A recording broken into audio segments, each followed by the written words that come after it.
আজকের গল্প দাদুর গল্পে গীতার সদ্গ্রন্থের পাঠের গল্প হলো স্বামী বিষ্ণুপুরীজির লেখা গল্প দাদুর গল্পে গীতা। ঈশ্বরই জগতের অধিষ্ঠান।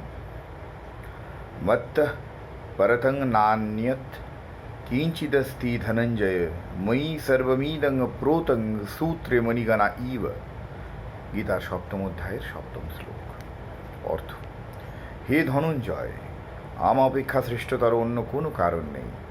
যেমন সূত্রে মণিগণ গ্রথিত থাকে, সেইরূপ এই পরিদৃশ্যমান জগৎ আমাতেই আরোপিত বিধৃত। তোমরা সিনেমা দেখেছ?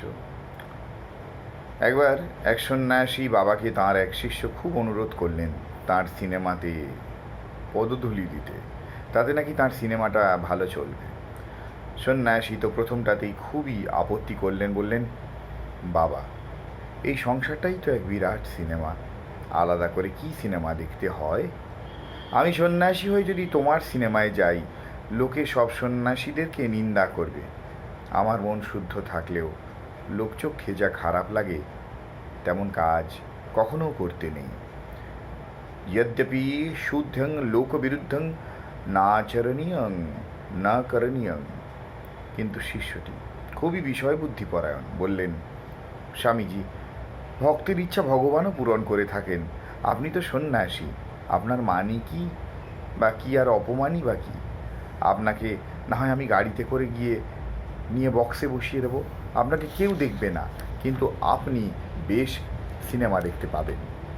স্বামীজি আর কথা না বাড়িয়ে বললেন, তোমার যা ইচ্ছা করো বাবা, আমার ইচ্ছা বা অনিচ্ছা বলে কিছু নেই। শেষ পর্যন্ত শিষ্য সন্ন্যাসীকে নিয়ে সিনেমায় গেলেন। বক্সে বসে সিনেমা দেখলেন তারা, কিন্তু স্বামীজি কিছুক্ষণের মধ্যেই ঘুমিয়ে পড়লেন। সিনেমা যখন শেষ হলো, শিষ্যটি ডাকাডাকি করে সন্ন্যাসীকে জাগিয়ে বাড়ি নিয়ে এলো। তারপর বলল, ছবিটা আপনার বোধহয় ভালো লাগেনি গুরুদেব?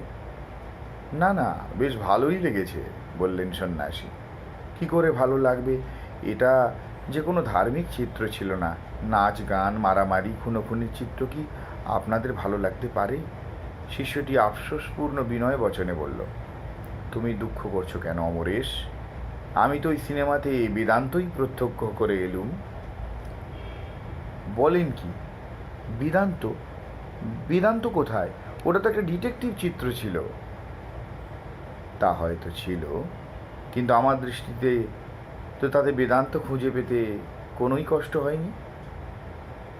তবে আমাকেও সেই তত্ত্বটি একটু খুলে বলুন না গুরুদেব। কোথায়, কোন দৃশ্যটা আপনার কাছে বেদান্ত বলে মনে হয়? বৎস, আমরা যখন সিনেমা হলে গিয়েছিলাম তখন কি দেখেছি সেখানে? কেন, সবই তো দেখেছি। হল ভর্তি লোক দেখেছি, চেয়ারগুলি দেখেছি, আলো ঝলমলপূর্ণ বর্ণবৈচিত্র্যপূর্ণ মঞ্চ দেখেছি, মঞ্চে রজতশুভ্র সেই পর্দাটাও দেখেছি। কিন্তু সেই পর্দাতে কি তখন কোনো চিত্র ছিল? আগে না। চিত্রটা কখন দেখা গেল? যখন হলের সব আলো নিভে গেল, তখন পর্দায় চিত্র আরম্ভ হলো। বৎস, চিত্র চলাকালে যদি আলোকগুলি জ্বালিয়ে দেওয়া হতো, অথবা যদি 1000 সিপিইউ একটা ফোকাস লাইট তাদের নিক্ষেপ করা হতো, তবে কি ওই চিত্রটা দেখা যেত? আগে না, তীব্র আলোতে বা দিবালোকে সিনেমা দেখা যায় না। তবেই ভেবে দেখো, কি দেখলে তুমি? অন্তঃকরণ অজ্ঞানাচ্ছন্ন হওয়া পর্যন্ত এই জগৎ প্রপঞ্চরূপ সিনেমাও দেখা সম্ভব হয় না।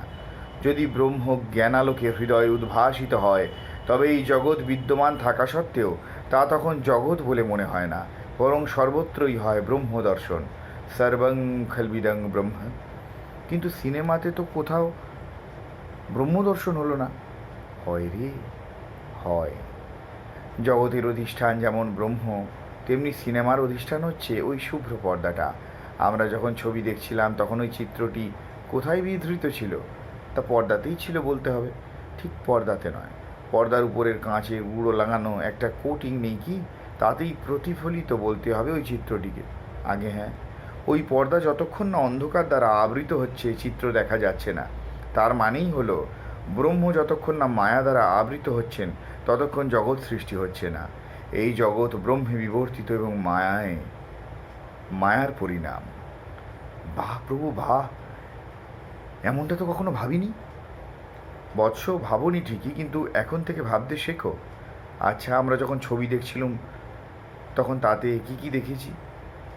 ঘর বাড়ি, নদী নালা, সাগর সরোবর, পাহাড় পর্বত, নরনারী, পশু পাখি, অগ্নি আকাশ, ঝড় তুফান সবই দেখেছি।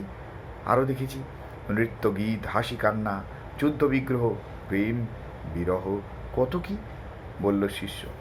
স্বামীজি গুরুগম্ভীর হয়ে বললেন, বেশ, যখন ওসব দেখেছিলে তখন যদি আমি বলতুম, অমরেশ, তুমি ছবিতে দেখা সেই বস্তুগুলিকে একে একে স্পর্শ করো, তুমি তাহলে কি স্পর্শ করতে? কি কি তোমার স্পর্শীভূত হতো? গুরুদেব, কিছুই স্পর্শ হতো না, শুধু পর্দাটাই হাতে লাগতো।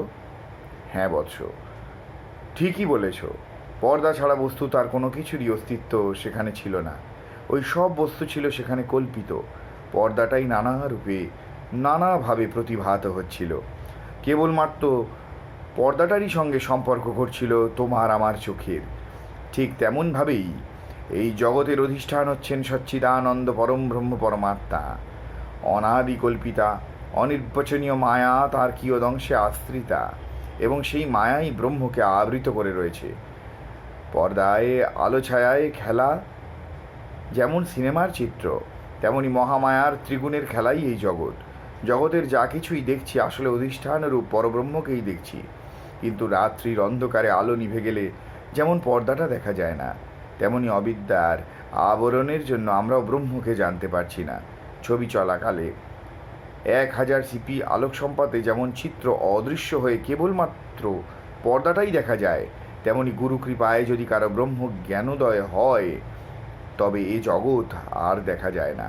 তখন সবই বাসুদেব, সবই অখণ্ড সচ্চিদানন্দ। শিষ্য এই অদ্ভুত বেদান্ত শ্রবণ করে আবার বিস্ময়ে প্রণাম করল তার গুরুদেবকে।